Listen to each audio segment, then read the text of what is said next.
Kawasaki Heavy Industries have always been a market leader in big, powerful superbikes. From the inception of the Z9 all the way up to the modern Kawasaki H2, always look towards Kawasaki to produce some of the biggest, fastest, and possibly the scariest motorcycles that we've ever ridden. Every child that grew up in the 70s and 80s and watched the film Top Gun knows where the original Ninja comes from. That Z900R made every child's stomach turn with excitement, and the idea of being able to get hold of one and ride one made us all dream and struggle to sleep. Well done, Kawasaki. You've done it again. But this time, you've got even bigger and even faster with the Kawasaki H2. Now, I'm not lucky enough, nor rich enough, to have a Kawasaki H2 to hand, but I am lucky enough and fortunate enough to have been given the chance to ride the Kawasaki H2SX, which is the road-legal, street-going version of that monster that Kawasaki built only a handful of, and only a handful of you will ever get to own, ride, or even see. H2SX, if you have pockets that are deep enough, is obtainable for most people. They're not particularly rare, and they're not particularly hard to come by.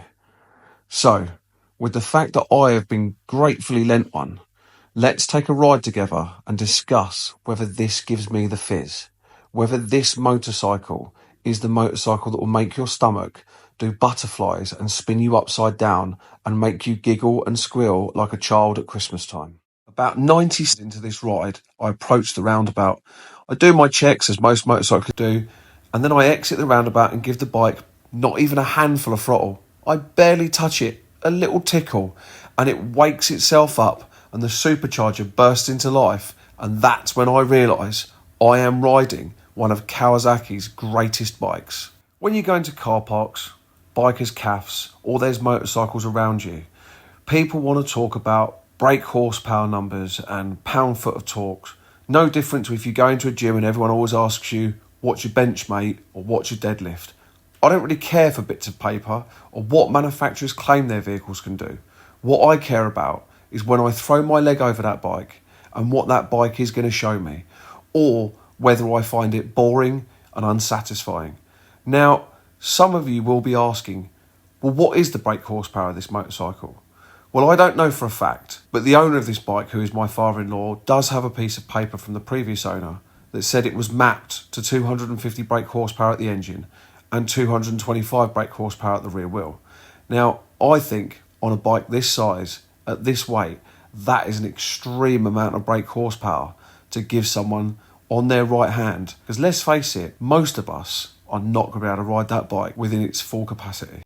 We're going to fill the bike up with petrol now. E5 from Tesco's. Tesco's Momentum is what we're going to use. And then we're going to take this bike out for a proper ride where I can give you my perception on how well they did on this bike and whether this bike is worth owning and if it is really as good as we all think it's going to be. For fuel economy, this isn't a particularly great bike. It is a supercharged bike. For those of you who don't know what a supercharger is, it is something that pumps more air into the combustion chamber, which then means you need more fuel, because the fuel air mixture has to be correct. Stoichiometric value is about 14.7 to 1, and that's what we're going to be driving for. So if we pump more air in, we need to pump more fuel in. At this point in the ride, I'd been on the bike now for about 2 hours. I'd started to understand how the bike rides. I started to trust this bike with my life. I never felt when I entered a bend, or if I had to apply the brake sharp, or I give it a handful of throttle, it was trying to actively kill me. Kawasaki have built a very well balanced bike. At the beginning of the video, I said 250 brake horsepower / 225 brake horsepower at the rear wheel is too much for ordinary people like you and I. But with this bike, Kawasaki have managed to make it manageable. It delivers its power in a controllable fashion. You can ride it at 30 mile an hour in the town, but you can also ride it at 150 mile an hour in a country lane somewhere. Although I don't recommend that, and nor did I do 150 mile an hour. With all of that knowledge, we now know that we've got a usable motorcycle. One that handles well, one that stops well, and one that certainly goes. Do I think this bike is perfect? And do I think there's nothing wrong with it? Well, the answer to that is simply, I'm afraid not. There is issues with this bike, some that I really don't like. Mainly because I'm a freak of nature and I'm really quite tall, and therefore I don't quite fit in this bike as comfortably as someone who's only 5'10". But it is a good bike. But here's the things I don't like. I don't like the throttle. The throttle's too light for my liking. I'm very heavy-handed and I need something with a little bit of resistance from the throttle. I also can't get used to the quick shifter. I think it's a brilliant design, and it's very clever the fact that you can bang through the gearbox so quickly, but I'm still reaching for the clutch to change down, and I know I don't need to, and that's something that would take me a long time to get used to. And the tank is designed in an odd way. I can actually fit on my mate's bike, which is a Ninja 400, better than I can fit on the H2SX, because they've made the tank with some sort of swells on the side of it, which my knees don't fit under, and this really gripped me. I had to ride in a very difficult position with my toes on the pegs, and I didn't like that. I didn't like that at all.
I'll give you my final verdicts.